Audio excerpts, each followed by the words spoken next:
All right, welcome back to the show, folks. Greg Bilby. Bilby.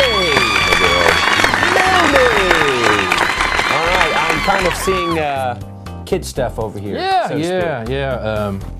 Sesame Street, as this one says, old school. Old school. Yeah, this is the DVD collection. It's funny, my wife got this for me before our son Logan was born. It's a 3 CD set with a nice little transparency and sticker, you know, and you remember I'll hear Snuffleupagus and Cookie Monster and Big Bird. And what's weird is this one starts off with the series, episode 666.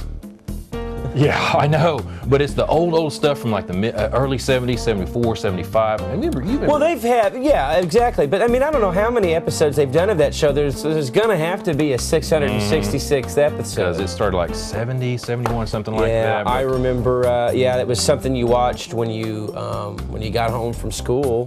And, I watched Sesame Street kind of starting in a little bit before kindergarten, and then probably watched it up until maybe second grade. And then I had to cut it loose because I had to hang out with my boy He-Man and my boy G.I. to the Joe. And then you rediscovered it in college. Oh, Cookie Monster. Cookie Monster, man. I know what he's talking about, man. But got my Sonic tray in front of me. I like this picture on the front, though. It's just the gang hanging out. Yeah. It's like a band photo or something, like behind the scenes. Or like they're in between takes. They're like, all right, guys, let's get a picture here. You know? Did you like the Muppets?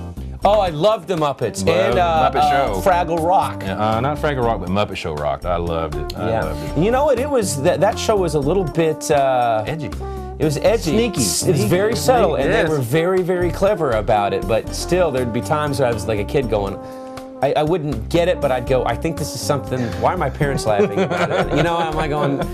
Something's up here. But anyway, keep Gordon in mind, because here in this one, Gordon is without hair, but I'm going to work my way backwards to some really old stuff here. But yeah, I love me some Sesame Street, and I brought a bunch of stuff here. Like here's the stuffed doll of Elmo. Now Elmo's been the marketing juggernaut for Sesame Street Since what, early 90s? Yeah.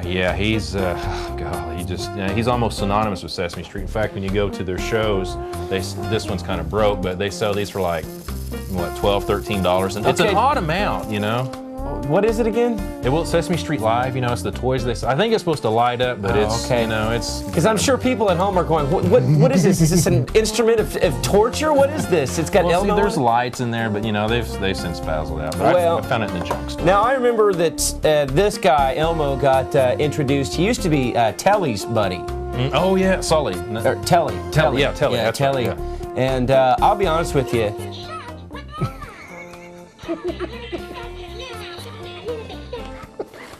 He's not, well, I guess he is Japanese in a sense, isn't he? Dude, you really suck. I'm gonna go out and say this. Elmo sucks. I hate Elmo. But Elmo loves you. I was always a Gonzo guy and stuff like that. You know? Yeah. I mean, Gonzo occasionally was on Sesame Street, wasn't he? Wouldn't he make, or was it Kermit that would occasionally make? No, Kermit did both. Gonzo was Muppet Show. You're thinking of Grover. Your friendly neighborhood, which is Yoda voice. Yeah, that's right. That's right. Oh. But probably, well, I guess in that case, then I guess I'll have to go with I'm an Oscar the Grouch guy. Fits you perfectly. Yes, it does, especially when I wake up in the morning. Yeah, and there's a little Kermit display. Kermit, yeah. Kermit. Kermit Did both shows. Hi-ho, Kermit the Frog. Yeah, I guess, you know, if you think about it, to a certain extent, Kermit was the big marketing guy. He was the face of the franchise or whatever. Both the Muppet Show, you know, anything Henson. And then, yeah, Elmo came around. And if I didn't love this so much, I guess this should be yours.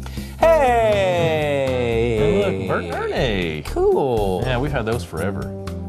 Yeah, we still use them. These are old school, man. Yeah. These are, yeah. They're collectibles, and we still use them because my babies love them. What can I say? And of course, we all know about the Bert and Ernie scandal, with maybe them being more than buddies.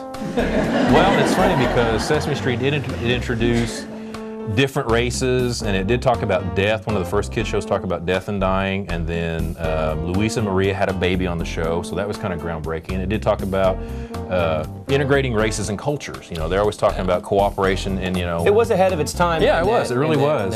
In that regard. I mean, the '70s was definitely a loosening up of American society. You know, people's dads would growing their hair out long, and it was, you know, but still to go that far with it, especially on a kid's show, was borderline risky, but I'm glad they did it. Yeah. And this, I don't have a complete setup, but it's books that shapes into a puzzle, and as you can see, it's AB, you know, and then there's a big bird on the back, and it tells you your shapes, letters, and numbers and stuff. They always had a letter of the day. Yeah, exactly. I wonder how many times A's been the letter of, I mean, you know, if there's a letter of the day Then it was letter of the day, then brought to you by the letter A and the number 2. Yeah, there's only 26 letters in the alphabet currently. But, you know, that might change, you know. Maybe the alphabet people might kind of look at what the Big 12's doing with Exactly. They're going to expand the Pac-10. We either lose some letters or we gain some new letters from, you know, from a different language. It's straightened out. Sorry, this Big 12 controversy thing's really messing with my head. All right, what do we got next? Vacuum cleaner. I love to vacuum with you. I love to do this.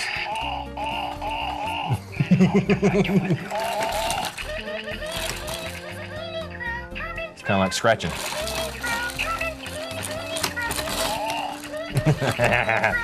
But anyway, my twin babies love this, and as you can see why, we don't. It's kind of Don't leave this here. That's all I'm gonna say. Don't leave it here. Dancing Elmo. Yeah. Elmo sucks. But now I'm going to step way, way, way back here. Now this old book I've had for a while, and it's one of kind of the first print. I should have better. Yeah, it's starting to show some age there, guy. But the cover's pretty good till that edge got cut. But it's funny, it shows you the shapes, and we'll come to that picture in a little bit. But it talks about rectangles, and there is a vending cart I want to show you. 1970. Look at this. Yeah. Wow. Like I said I should have took better care of it. Well, that's not bad for, you know, 1970. In the hands of a child. Yeah. You know, hands of several children. He's got some pretty good pictures in it. This is cool. Oh, here it is right here. Here is the vending cart. Notice they're talking about rectangles, and look, ice cream's 15 cents. Yeah. Cigarettes are 35 cents. Yeah, wow.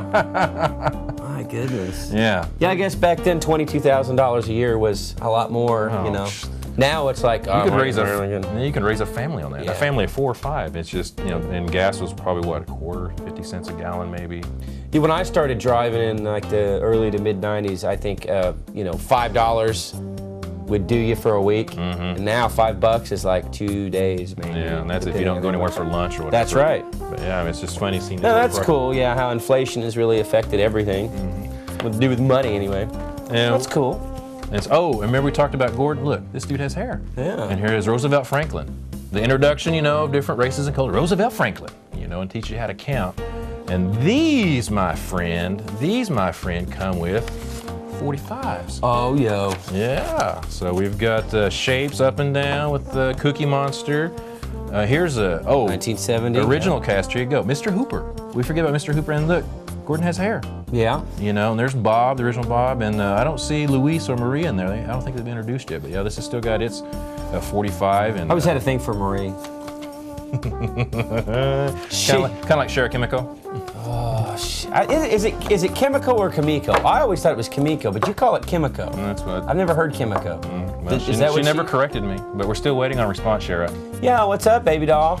I'm going to take you out to Olive Garden, and I won't. We can just tell your husband it's platonic. Yeah. She's not going to respond now. That's ironic. People in play. Numbers, letters, I mean everything for the. And these were yours, huh? Your parents bought these for you? And I think these are too new, or I don't remember seeing those. But the one with the book with Roosevelt Franklin, I remember that specifically, and there were several others that, of course, got lost and damaged. But then these are in really good condition, though, Greg. I mean, these things are 40 years old. Yeah.